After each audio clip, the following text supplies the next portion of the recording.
পবিত্র কোরআনে আল্লাহ তাআলা বলেন, বনী ইসরায়েলের মধ্যে যারা কুফরি করেছিল তারা দাউদ ও মারিয়াম পুত্র ঈসার মুখে অভিশপ্ত হয়েছিল, কারণ তারা অবাধ্যতা করেছিল আর তারা সীমা লঙ্ঘন করত। অর্থাৎ ইহুদিরা বারবার সীমা লঙ্ঘন করেছে, অন্যায় করেছে, আর সেখান থেকেই তাদের উপর নেমে এসেছে অভিশাপ ও পতনের ঘোষণা। কেবল কোরআনই নয়, ইহুদিদের ধর্মীয় ন্যায়শাস্ত্র তালমুদেও ইসরায়েলের পতনের ভবিষ্যদ্বাণী করা হয়েছে। সেখানে বলা হয়েছে ইহুদি রাষ্ট্র ৮০ বছরের বেশি স্থায়ী হবে না। আজকের বাস্তবতা যেন সেই ভবিষ্যদ্বাণীকেই সত্য প্রমাণ করছে।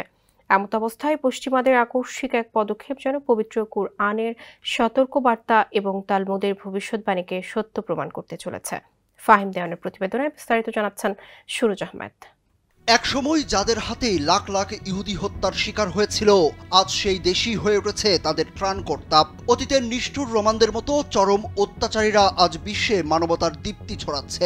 এবার সেই দীপ্তি পৌঁছাতে নির্যাতিত বালকের হাতে দিয়েছে লড়াইয়ের অস্ত্র। কৌশলী ইউরোপ আমেরিকা মূলত ইহুদিদের রক্ষার নামে মুসলমানদের বিরুদ্ধে ইসরায়েলকে ব্যবহার করছে, যাকে বলা যায় কাঁটা দিয়ে কাঁটা তোলা। অথচ মুসলমানদের হাতে ইহুদিদের হত্যার পরিসংখ্যান পশ্চিমাদের তুলনায় প্রায় শূন্যের কোঠায়। ১৯৪৮ সালে ইহুদিদের সুরক্ষায় ইসরায়েল রাষ্ট্র প্রতিষ্ঠা হলেও এর পেছনে ছিল গোপন উদ্দেশ্য। মধ্যপ্রাচ্যে নিয়ন্ত্রণ প্রতিষ্ঠা এবং তেল, গ্যাস ও খনিজ সম্পদ নিজেদের কবজায় রাখার উদ্দেশ্যেই ইসরায়েল নামক প্রকল্প চালু করে পশ্চিমারা। এক্সন মোবিল, ব্রিটিশ পেট্রোলিয়াম সহ ইউরোপ আমেরিকার জায়ান্ট কোম্পানিগুলো এই প্রকল্পের মাধ্যমে হাজার হাজার কোটি ডলারের মুনাফা অর্জন করছে। আসলে এসব কোম্পানির মালিকরাই মূলত ইসরায়েল রাষ্ট্রের মালিক। জাতিসংঘের বিশেষ প্রতিবেদক ফ্রান্সিসকা আলবেনিজের এক প্রতিবেদনে উঠে এসেছে এমনই ভয়াবহ তথ্য। প্রতিবেদনটি বলছে, বিশ্বের যেসব বহুজাতিক কোম্পানি ফিলিস্তিনে ইসরায়েলের দখলদারি এবং গাজায় গণহত্যার সহযোগিতা করছে, লাগামহীন এইসব বিনিয়োগকারী ও সরকারি বেসরকারি প্রতিষ্ঠানগুলো অবাধে মুনাফা কামাচ্ছে। ইহুদিদের সুরক্ষার তকমা দেখিয়ে ইরাক ও লিবিয়ার মতো দেশে হামলার পেছনেও এই কোম্পানিগুলোর স্বার্থ জড়িয়ে আছে। চলমান বিশ্ব রাজনৈতিক প্রেক্ষাপটে পশ্চিমাদের সাম্রাজ্যে বড় বাধা হয়ে দাঁড়িয়েছে সামরিক শক্তিধর চীন ও রাশিয়া। তাদের ছত্রছায়ায় মধ্যপ্রাচ্যে পশ্চিমাদের নিয়ন্ত্রণ ধীরে ধীরে কমছে। চলমান ইউক্রেন যুদ্ধ মূলত পশ্চিমাদের স্বার্থের অংশ। একদিকে তারা অস্ত্র দিয়ে ইউক্রেনের সম্পদ নিয়ন্ত্রণ করছে, অন্যদিকে রাশিয়ার মোকাবেলা করছে।